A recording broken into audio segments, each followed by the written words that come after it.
what's up? It's Eric with Advanced Level Automotive. Welcome back to the channel. Welcome back to another video. Today, we're back here in my garage working on my 2008 Ford Explorer. Some of you guys might recognize this truck. I recently did a video with it in which I had a problem with a noisy timing chain, and I also had a big crack in the valve cover. And so if you guys watched that video, you'll know that after doing the teardown on the engine, we found that we had pretty extensive damage to the front timing chain.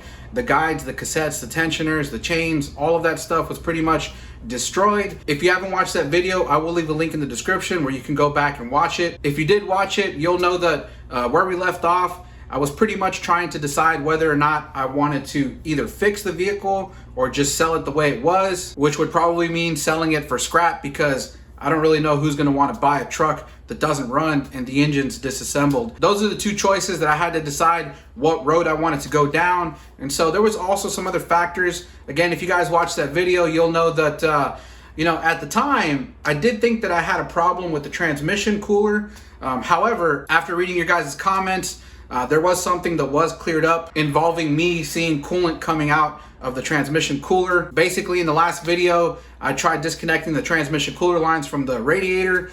However, the quick disconnect tool really wasn't working for me. I fought it for a couple of hours, and then I finally gave up and decided to remove the entire fitting with the line still attached to it. And while I was removing the fitting, coolant started coming out. And so I started to get worried because I thought coolant had mixed in with the transmission fluid and there was water in my transmission. And so I started to think that, my transmission was going to be compromised, that maybe even if I did fix the engine problem, I would still end up having a problem with the transmission. However, like I said, a lot of you guys in the comment section cleared that up for me. You guys explained that whenever I went to remove the adapter from the transmission cooler inside the radiator, that I actually separated the tank on the inside of the radiator. I know it sounds kind of weird, but for you guys that don't know, let me show you. I got the radiator over here. Okay, so over here I have the radiator out of the truck, and if we look down here, you can see where we have our transmission cooler connection. So there's a hole right here and then a hole down here.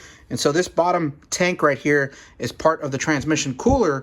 And so these are the fittings here where the line goes in. The line goes in on this side, and this end over here threads into the transmission cooler that's built into the radiator.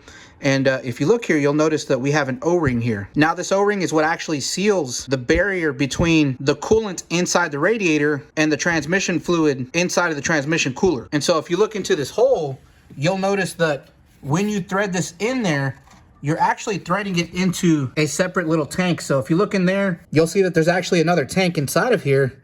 Oh, and you know what, guys? It actually moved.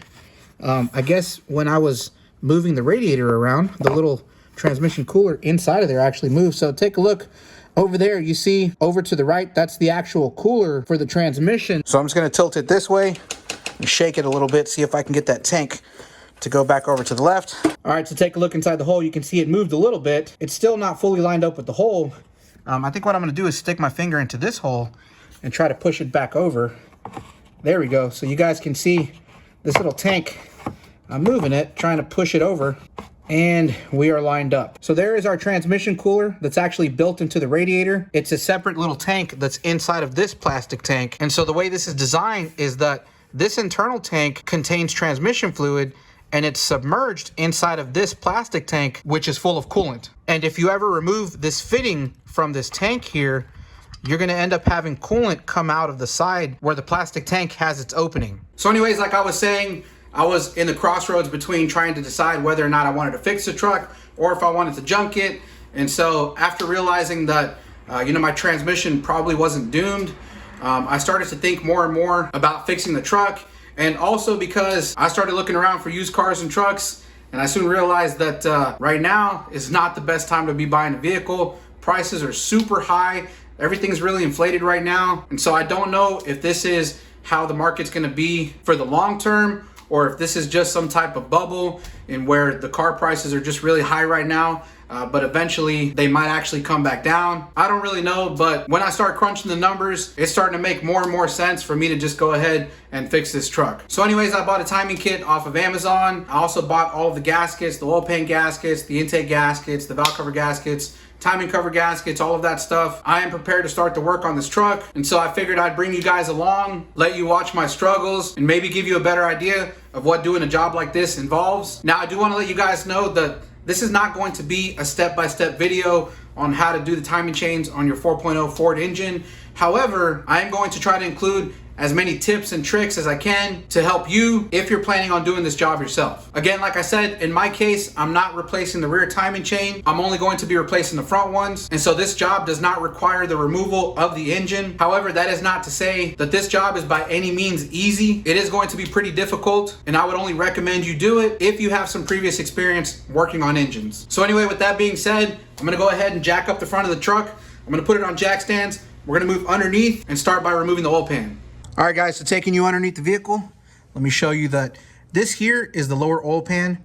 Now this pan is actually pretty simple to remove. All we have are these 10mm bolts that go all the way around the pan. Now I've already drained this oil, so I'm getting ready to pull this pan off. But this is not the only pan that we need to remove. We also need to remove the upper oil pan, which is this part here. If you look around the top here, you can see that we have these bolts that go all the way around. That is our upper oil pan. So let's go ahead and remove this one first, see what kind of garbage we might have floating around in here, and then we'll proceed to remove the top one. So I'm gonna start by loosening the bolts in the back. The reason I wanna loosen those first is because this engine is tilted, so on the back side here, it is lower than the front. And so even though we drained the oil, the drain plug is right here, we still might have some oil sitting back here. So I'm gonna go ahead and loosen those back bolts first, and we'll let it drain. Now I'm just going to take this little pry bar and I'm going to separate the pan from the gasket back here. Now I'm just going to continue removing the rest of them.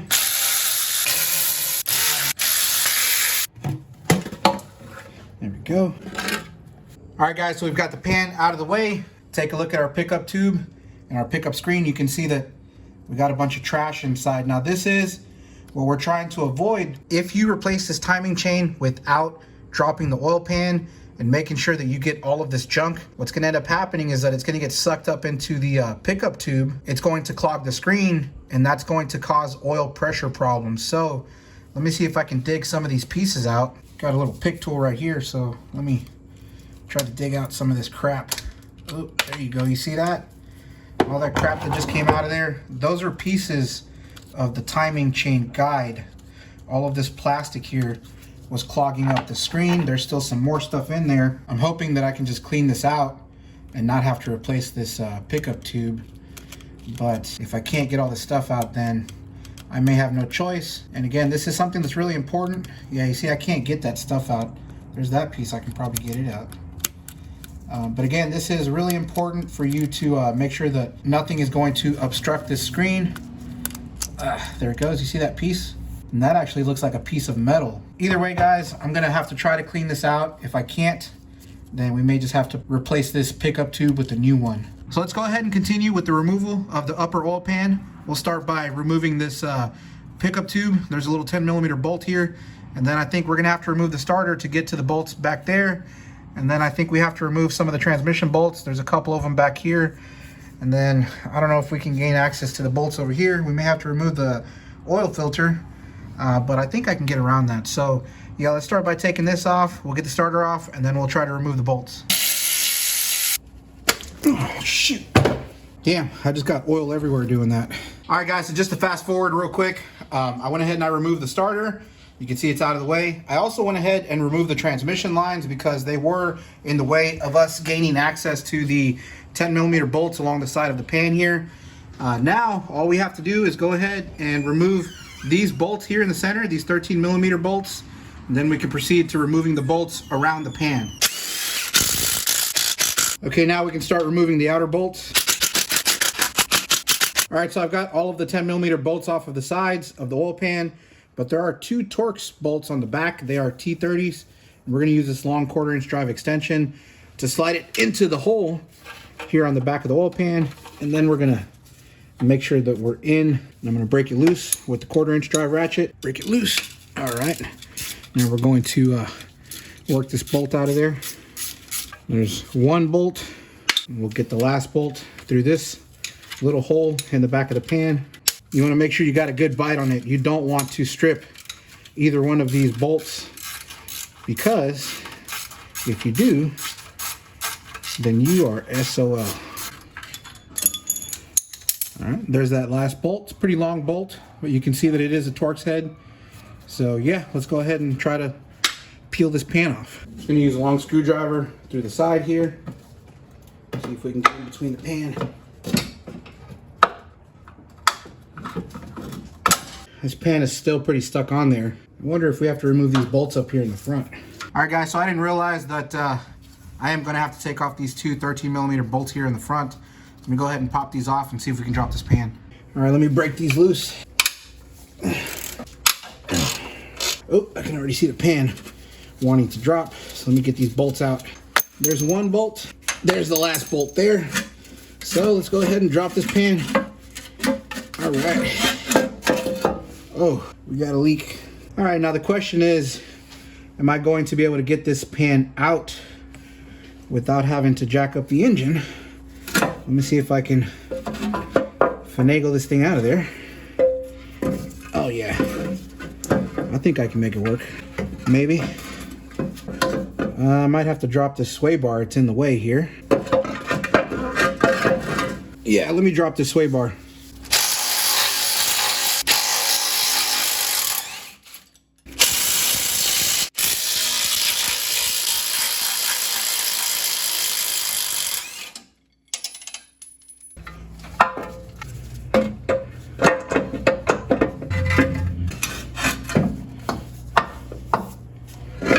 All right guys, so there's still not quite enough room to get this oil pan out of there. So a couple different ways we can do this. We can either jack up the engine, loosening the motor mounts down here, or we could remove this center piece of the frame here. There's only 4 bolts to hold it on, or we could just go ahead and remove the sway bar completely. I did loosen it here at the brackets, but it looks like if you really wanted to get this thing out of here, you're gonna have to remove this bar completely by removing the sway bar links. So I guess probably the easiest thing that we could do is maybe just remove the sway bar, since we already have it halfway removed. So I think I'll do that first. See if I can pull this pan out now.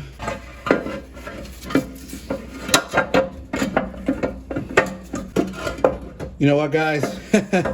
I don't think that's enough to get this oil pan out of here. Honestly, I don't even think taking this center brace off of the frame is going to give us what we need, because when I pull it all the way back, it doesn't even hit the frame before it gets hung up here on the front. So really what I'm hanging up on is the rack and pinion. If the engine was just a little bit higher, we should be able to clear this. So I think the only way to do this is to go ahead and jack up the engine. I don't have any other choice, because this thing just does not want to come out of there. All right guys, so fast forward, it is the following day. I've already got the oil pan out. It's over there on the ground. But let me explain to you what I had to do in order to get it out. So you can see I have this support brace going across the top of the engine. Well, this is what I use to jack it up. So you can see I have a chain bolted up right here where this bracket bolt goes.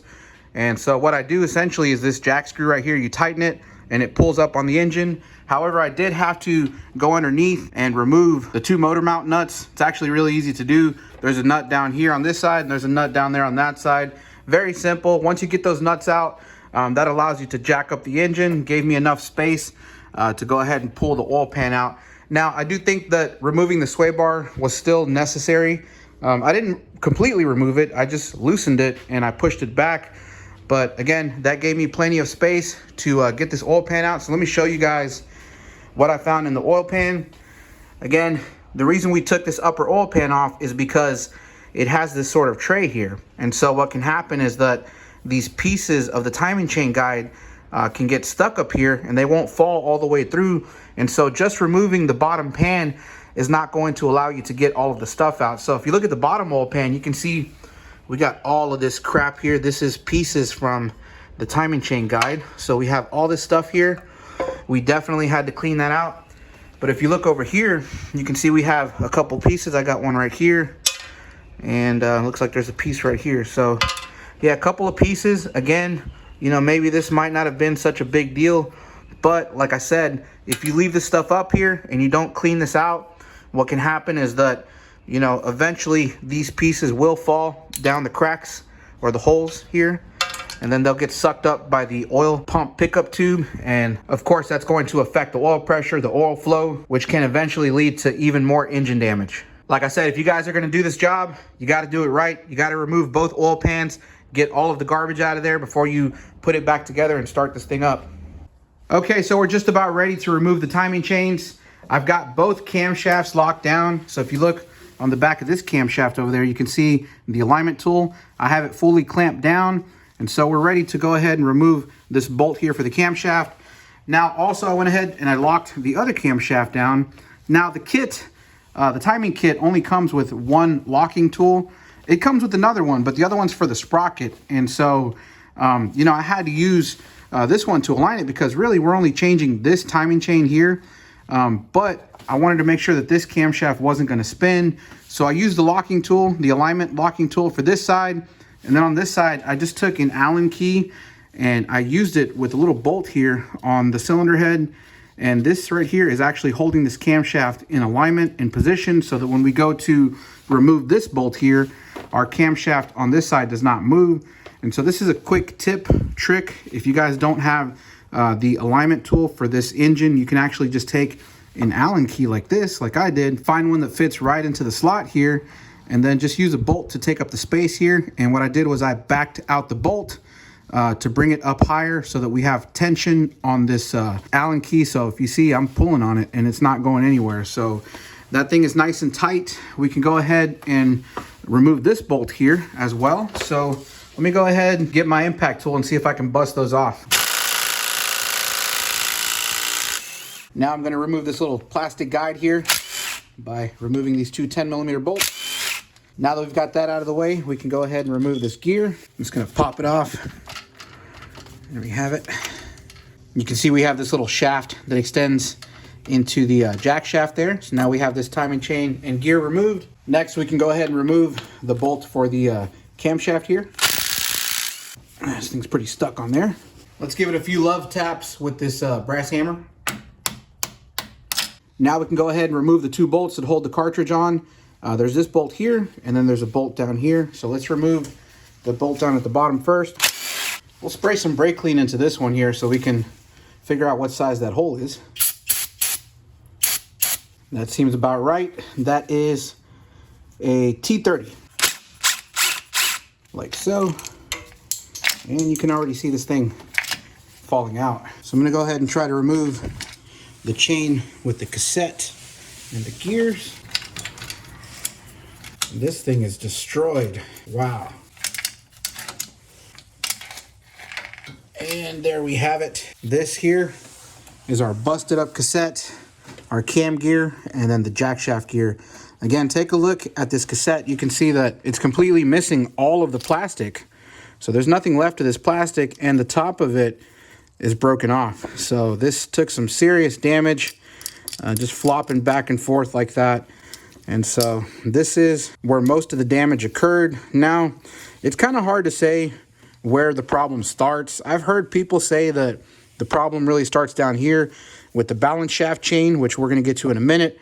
But you can actually see that there's no tension in this chain right here. Tensioner down here actually broke off also. Who knows? Maybe the problem starts down here with the balance shaft. The tensioner gives out, then we have a bunch of slack down here, and then maybe that causes a lot of movement in the chain throughout this whole setup here, and then we have failure like we had this one.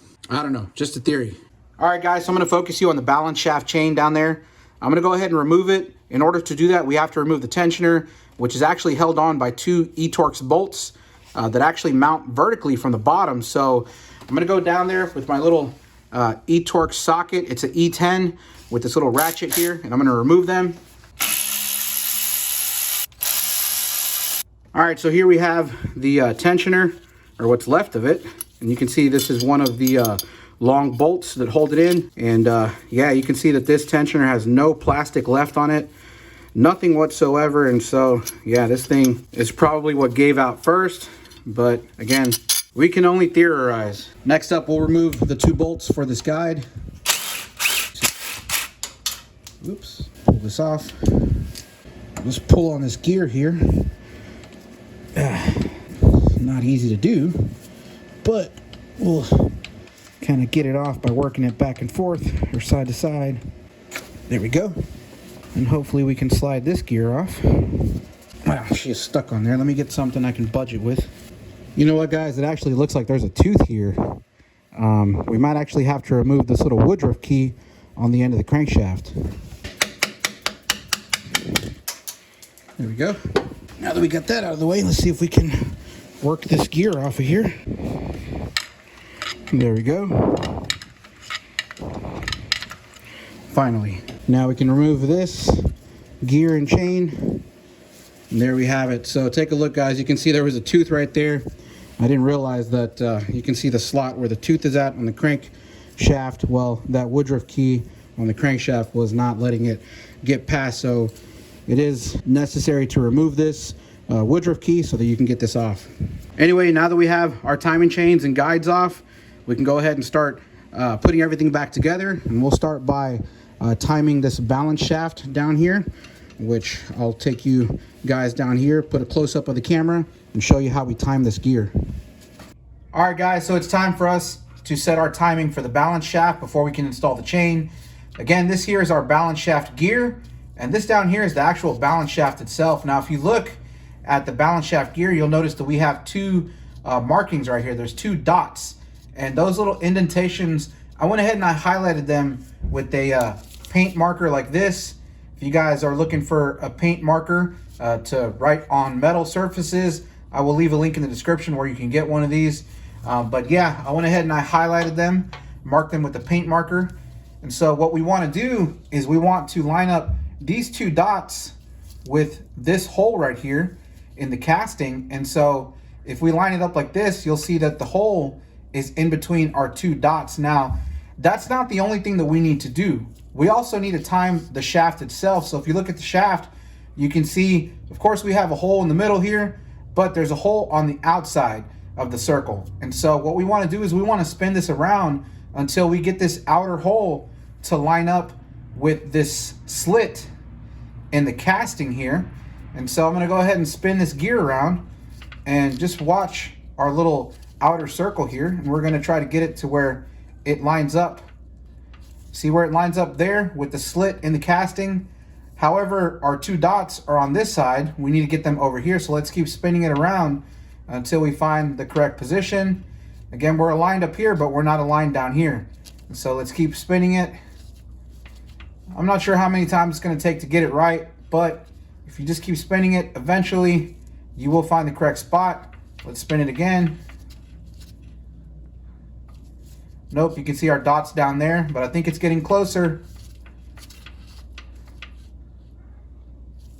And there we have it, guys. You can see we're lined up with our dot here on the slit in the casting here. And then we have our two dots on each side of this hole right there. So if we line it up perfectly where it needs to be, we can go ahead and put our chain on.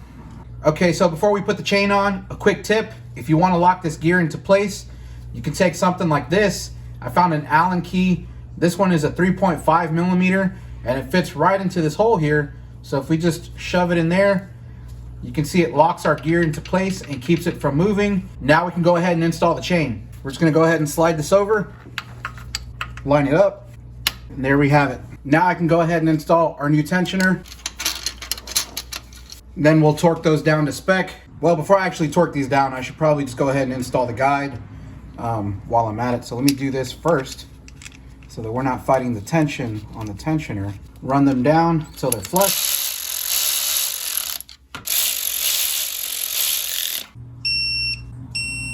Okay, so now that these two guide bolts are torqued into place, we're gonna go ahead and torque these balance shaft bolts down here to 21 foot-pound. We are just about ready to pull the pin. Let's go ahead and remove our little Allen key. Now before we pull the pin on this tensioner here, let's go ahead and double check our timing. Again, you can see that our two dots are lined up with the hole, and again, our balance shaft down here is lined up. So yeah, everything looks good. Let's go ahead and pull the pin. Our tensioner is now engaged. We're ready to move on to the next step. All right, guys, so now that we have the balance shaft chain installed and timed, before we can install this primary chain here, we're gonna have to install the chain and the cassette drive for this camshaft on this side. Now, here we have our new cassette assembly, and we have the new chain. Now, the gears, I am reusing the gears, no big deal. The kit that I bought did not come with gears. You can buy a kit that comes with new gears. However, I didn't want to spend that much money. So, here's our brand new cassette, our chain, our two gears. Now, in a perfect world, we would be able to just slide this into the cylinder head, line this up with the shaft here, and line this up with the camshaft over here, bolt everything down, and we'd be good to go. However, this engine was not designed in a way for us to be able to just slip this cassette into the space here. So there's a cavity in the head where we're going to slide this into here. However, we run into a problem where it doesn't want to go in easily. And so I have seen people use different methods of getting this cassette into the cylinder head here and into this area down in the timing cover. One of those methods is, of course, using a chisel and a hammer, which I don't recommend, but I have seen some people do it where they put a long screwdriver or some type of chisel, give it a few taps with the hammer, and they basically force this thing through. Now, the reason I don't like that method is because I have seen people complain that after they install these, the whole thing blows up. And so, you know, to me, it seems like it could be highly likely because they forced this cassette into this area there and they somehow damaged it during installation, and so that's why they had premature failure. Now, the other way I have seen people do this is by actually removing this little snap ring here. So there's a clip right here. Use some snap ring pliers to remove this little snap ring, and then you can separate this cartridge or this cassette into two pieces, and then you can put them both through the cylinder head and then reinstall this clip when it's down in here. So I think that's the method that I'm going to do. Is I'm going to separate this into two pieces, then I'm going to reassemble it down in here. All right, guys, so I went ahead and I removed the snap ring. Easy enough to do, and now I can separate this into two pieces. Now, we do have to be careful not to let this piece fall out. However, this should give us enough playroom to just get this in there without having to force it. So let's try to get it where it needs to go. I think if we line it up properly, it should sit somewhere right about there. Yep, and then this other piece will just slide in from up here. We're going to try to meet it down over here. Okay, so here we have our little dowel. I'm going to try to line up this side of the cartridge with our dowel. That is not easy to do either. Okay, maybe if we twist it a little bit, again, very gently, we'll try to get this thing to fit back together. Come on.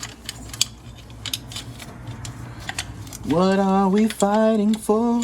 Okay, so that's proving to be a little more difficult than I thought it was because this dowel here that holds the two pieces together is pretty wide, and so it doesn't give us enough space to slide the other piece over the other piece, if that makes any sense.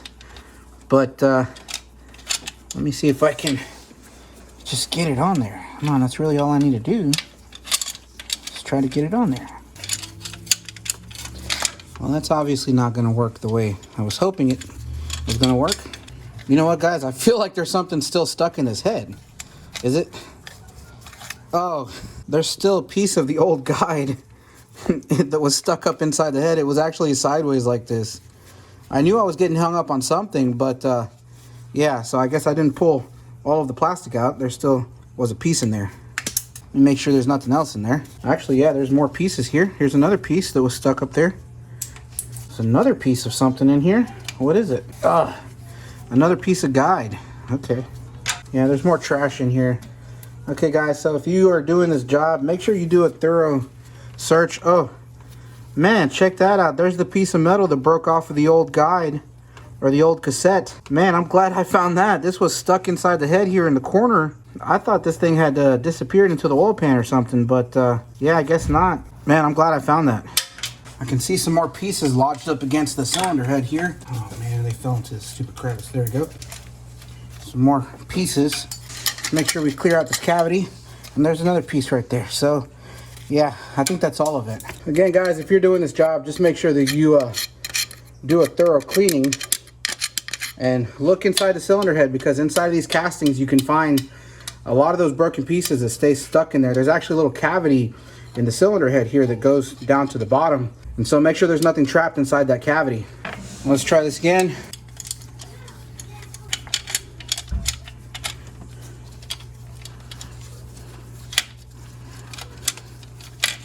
Still does not want to go in. It's such a stupid design. Okay, guys, my efforts really aren't paying off here. I just can't get this thing to go back together. There's not enough room in this area here because this dowel is so wide and this jack shaft is in the way. And so I really don't think I have any other choice but to try to pull this whole thing back out, and maybe I'm gonna have to force it back through in one piece. Let me go ahead and pull this back out. All right, here we go. I've got the cassette back together. You can see I reinstalled the snap ring, made sure it was fully seated and secured. And so now we're going to try to install this in one piece without breaking it.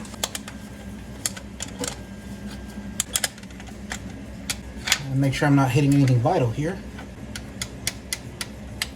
Man, such a tight fit. Get in there. Oh, I think I got it. Yeah. Okay, so I was able to just kind of wiggle it in there. I don't think I damaged anything. None of the plastic is cracked. Let me take a closer look. I think we successfully installed this cassette without damaging anything. I guess we can go ahead and start putting this together.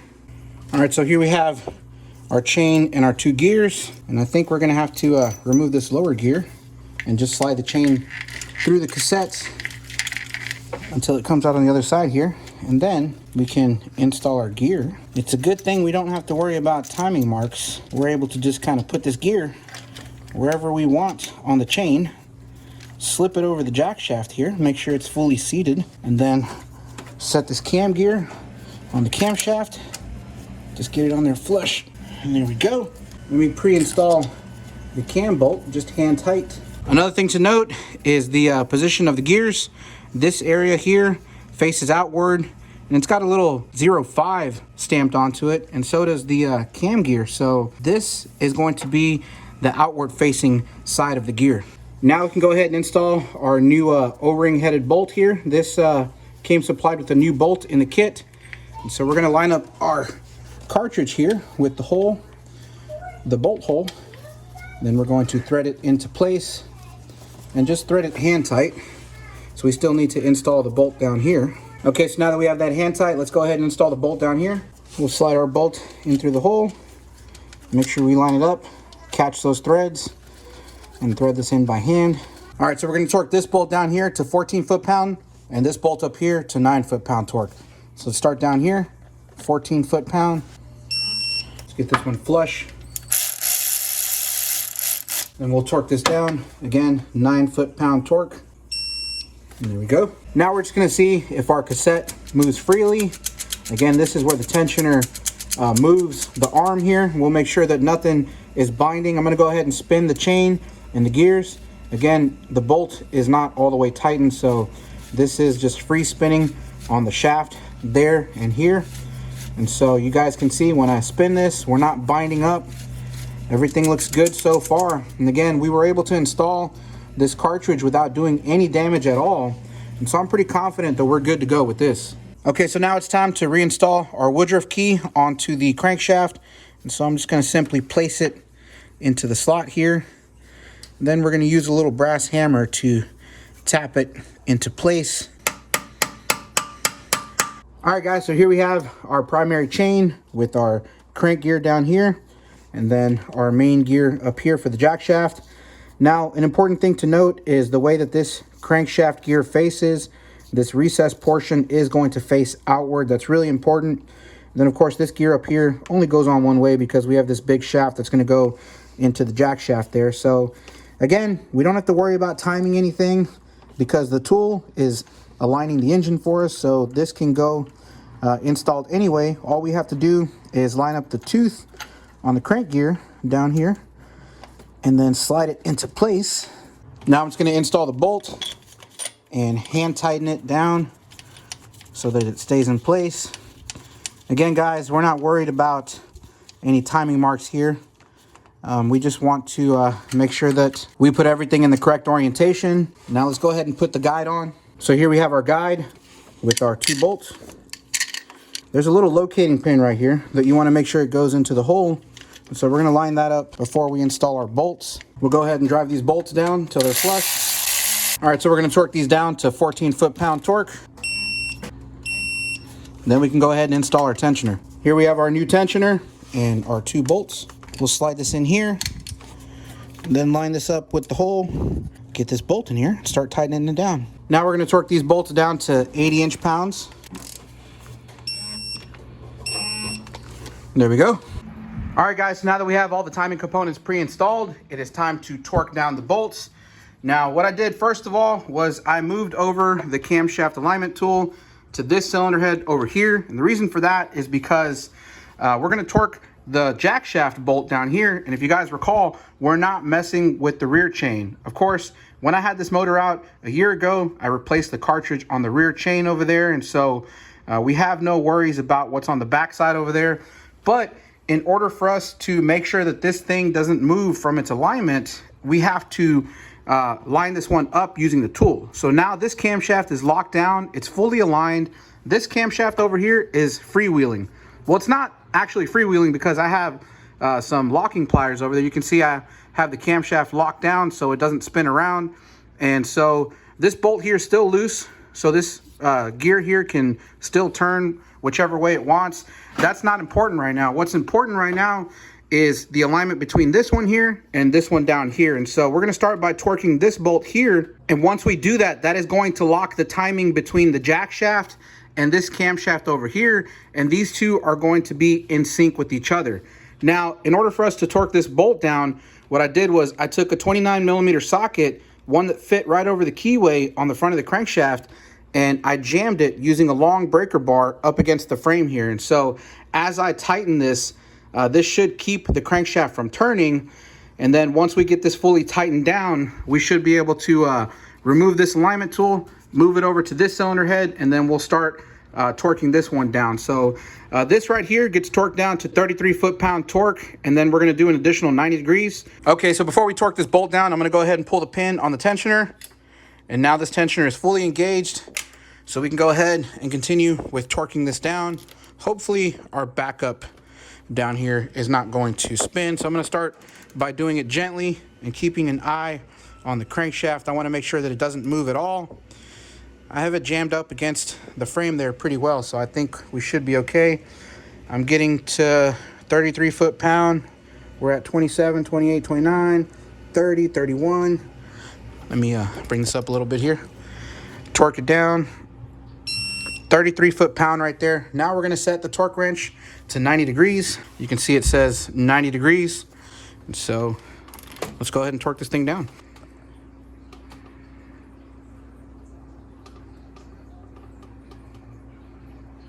We managed to do 46 degrees, so give it another go.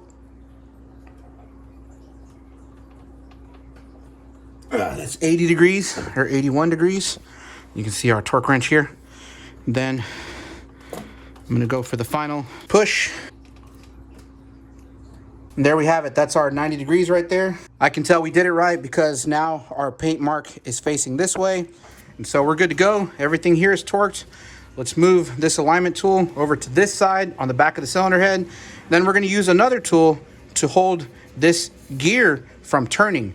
So let me go ahead and set that up. All right, so we're going to start by installing the base of the tool right here on the cylinder head. And it's got 2 bolt holes for us to slide the bolts in. So let's go ahead and bolt this thing down. Next up, we're going to take this part of the tool that has these little dowels, and those dowels are going to go into the holes here. So we're going to find a spot where this is going to line up. You know what? My mistake, guys. I shouldn't have bolted this down, as I think we have to do this at the same time. So let me pull those back off. Okay, so now that we have this loose again, we can go ahead and install this part right here and line it up again with holes in the gear. Let me find a spot where it fits right there. I think that's good, so we can go ahead and tighten it back down again. If you guys are curious, this little 3/8 drive electric impact or ratchet, I bought this thing off of Amazon and it was really cheap, and I figured I wanted to try it out, and I've been using this for about a month now, and I can tell you I'm really impressed by the way this thing works. So I might do a tool review in the future, but if you guys are curious about this, I'm going to leave a link in the description down below. You guys can check it out. Anyway, next up, we're going to put the clamp or the strap down on the top part of this tool, and this is going to clamp the gear into place so it doesn't turn. Now, before we actually tighten this strap down, we want to make sure that the bolt is loose and that this gear is still freewheeling. You see how it's still loose? I can still turn it. Well, the reason we want that to be loose is because we need to install the tensioner tool that's going to go into the side here where the tensioner goes. This here is our dummy tensioner tool that we are going to thread into the side. And what that's going to do is it's going to push this arm up against the chain. It's going to allow us to set the pretension on that chain so that we can have the slack side taken up before we tighten this down, just to make sure that everything is in timing. And so let me screw this all the way down. All right, that tensioner tool is fully tightened. Now we can go ahead and drive our clamp bolts down. Let's do this evenly so that we can apply even pressure across both sides. All right, so now that we have the sprocket clamped down, we're gonna go ahead and torque it down to 65 foot-pound torque. There we have it. All right, guys, so now that we have all the timing components installed and torqued into place, I do wanna go ahead and spin the engine over just to make sure that we don't have any binding or anything like that. I did go ahead and install the new tensioner up here, which this is the old tensioner here. And there is one tip that I do wanna add. If you guys are replacing the tensioner, or whether or not you're using it, you'll see that you've got this little hole right here, and there's a little hole on the end right here. Well, a good way to prime these before you install them is to just put them into a bucket of oil. And what I like to do is actually squeeze these by hand and push the air out, and that makes sure that you know, this thing is nice and filled with oil. And do this while it's submerged, and you're gonna prime this up so that when you start this engine up, you know, it's nice and tight. So we'll just start spinning the engine over. And we'll keep an eye on the chains, camshafts, and we'll spin this over a few times, give it a few revolutions until we come back to top dead center. And then we'll double check the timing on these camshafts and see if they still line up. So far, everything's turning nice and smooth. I've still got the spark plugs in the engine, so it does give me some resistance when I'm trying to turn it. But we are just about to top dead center. Let me get that key way at 12 o'clock there and right there. So now let's take a look at these camshafts. This one, our slit in the camshaft here, is parallel with the surface of the head. And I'm not going to be able to show you the back one, but I can tell you right now, just feeling it with my hand, it is parallel to the surface of the head. So looks like we're good to go. Now we can go ahead and install the timing cover. All right, guys, so now that we have the timing cover installed, I'm going to move underneath the vehicle and install the upper oil pan. All right, guys, so one more quick tip before I install this upper oil pan. Because this thing is actually a structural part of the engine, believe it or not, this thing actually acts as a brace for the lower end or the bottom end. And so we have these sort of inserts that are inserted into the upper pan. And when we install this, we need to preload these little pegs here up against the studs of the main caps. And so before we can install this pan, we have to lower them down. And so I'm going to put a Allen key. This is a 7/16. And we basically just need to run them down till they're flush or below flush the surface of this oil pan. You can see up here where this is sticking out, this little insert is sticking out. Again, we just need to bring them down to where they are below flush. And so I got these two left here. And once you do that, you can continue with the installation of this upper oil pan. All right, y'all, so I've got the upper oil pan bolted down to the engine block. Now, I will say that this was pretty difficult to do. Even though I jacked up the engine as high as it'll go, because at this point, it won't go any higher. The transmission is already hitting the firewall at the top. And so if you jack up this engine, this is as high as it'll go. And even then, this thing still is a very tight space to maneuver this pan in and out of this area. And so I think if you are going to do this, it may be helpful to remove this rack and pinion. That will clear up a lot of space and make it way easier for you to install this oil pan and also remove it. What I did before actually installing it with the gasket was I did a couple of dry runs where, you know, I tried to kind of figure out how I was going to maneuver the pan into this area over here and get it to mate up against the block without destroying the gasket.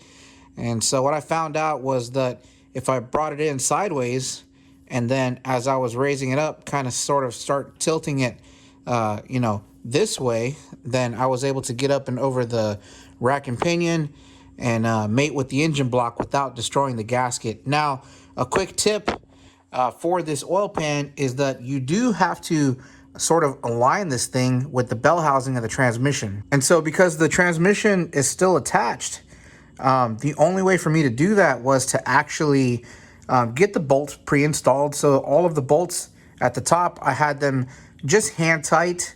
And then what I did was I installed those two bell housing bolts back here, and I tightened those bolts. And what that did was it pulled the oil pan all the way flush up against the transmission bell housing. And then I cracked those bolts loose, and then I went ahead and I torqued down all of these bolts up at the top. And what that let me do was actually mate this oil pan with the transmission bell housing. And so now it is torqued all the way around at the top. However, I do still have to install the bolts here in the center. But before I do that, if you recall, we have those little inserts inside of these bolt holes that we have to set the preload on. So I'm gonna go ahead and start running them up until they're flush up against the main caps. And to do that, I'm just gonna take the Allen key once again, and then I'm going to drive them up. I'm tightening them until they stop. All right, guys, so I've got the bolts torqued down and fully installed. These two up here did have little gasket washers. And I did make sure to torque down the inserts to 27 inch-pound. And then these bolts got torqued in sequence. It was a two-step torque.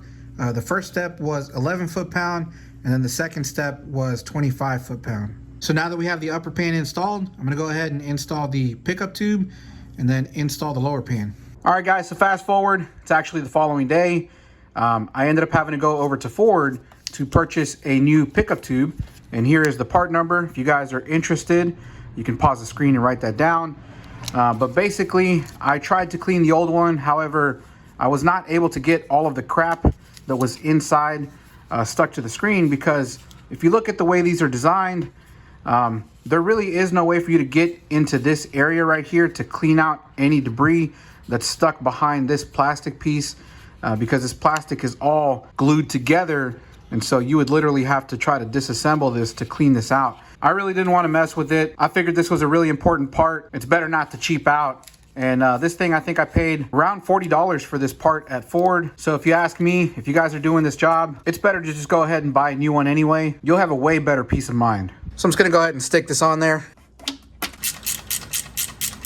Now that we have our new pickup screen installed, I'm gonna go ahead and install the lower oil pan.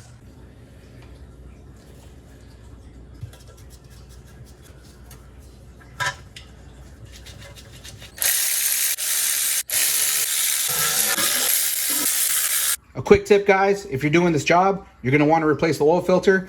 And when you do, make sure that you use a high quality one. In this case, I'm going with the Motorcraft OEM filter.